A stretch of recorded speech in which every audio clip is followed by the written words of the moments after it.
The 67 Beach High team was a first. It was a different time as the walls of segregation were coming down. And the 1967 state final was the first integrated championship.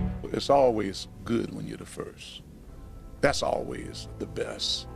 If we hadn't accomplished that at that time, then we made everybody what they were saying true, that we weren't ready. Beach had won 3 of the previous 4 state titles in the all-black GIA.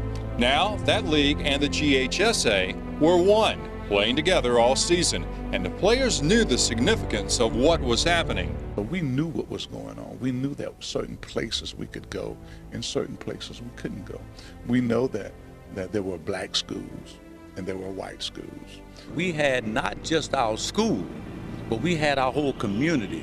We had the whole state looking at us as to, hey, what you gonna do? When it came to the final of the largest boys classification, it was Beach winning over another school from the GIA.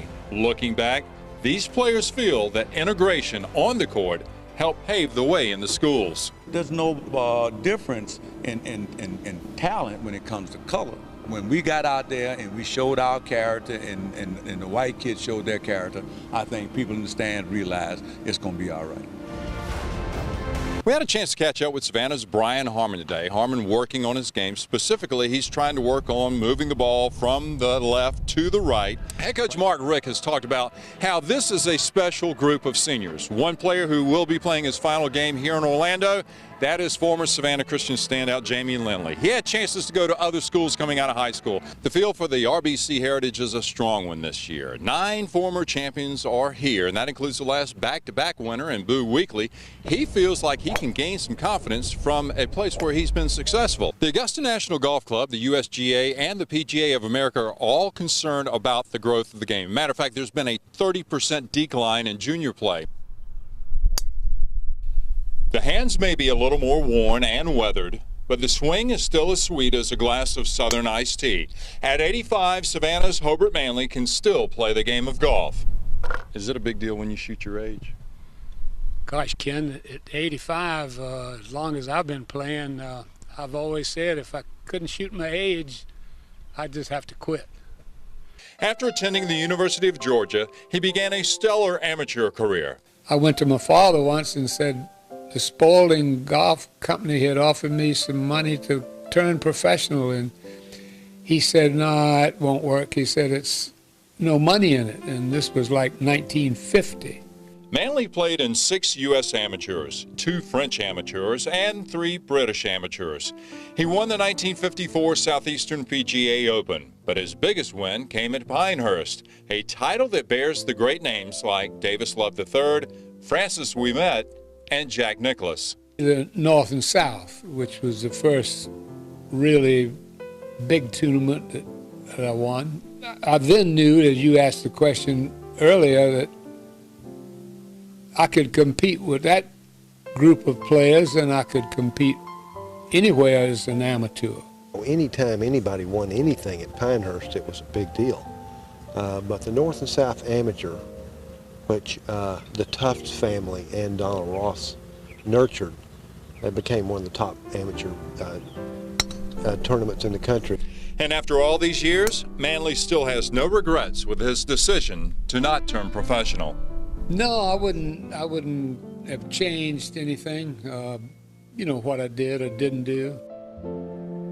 It's a long way till the finals, but here in Savannah, we've got a group that has a shot at a national title. Tonight, we check in with one of the secrets in the local sports scene, the SCAD women's golf team. The Bees golf team is currently ranked #1 in the nation in NAIA. It's that feeling you kind of get like, oh, finally, it's just a fantastic feeling that everything we've worked towards finally paid off. The team is really strong and the girls have embraced that #1. It's a feeling of joy, and definitely it's part of all the hard work that we've been doing. And while the team is #1, they also have the top-ranked player in the country. I'm excited. I mean, like I said, I've been working really hard, like in golf, in my studies, and I feel really proud. The team #1 ranking came as they received 8 of the 12 first-place votes.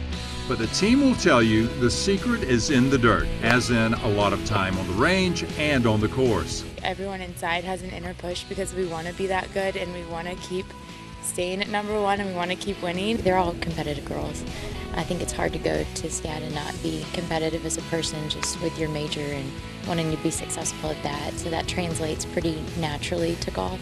So I would say we're definitely competitive. I push them pretty good.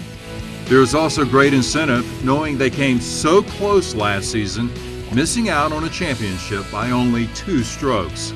It was a tough little take to the heart, but we're better because of it. And we're going to be better, even better this year, just because we know how close it is. We got a little taste of it, you know, and now we know what it takes to get past that. This team gets to see if they truly know what it takes to win at the national tournament in Nebraska this May. So they've been through 2 polls now, and number 1 in both here. All right, So let us know how they do in Nebraska.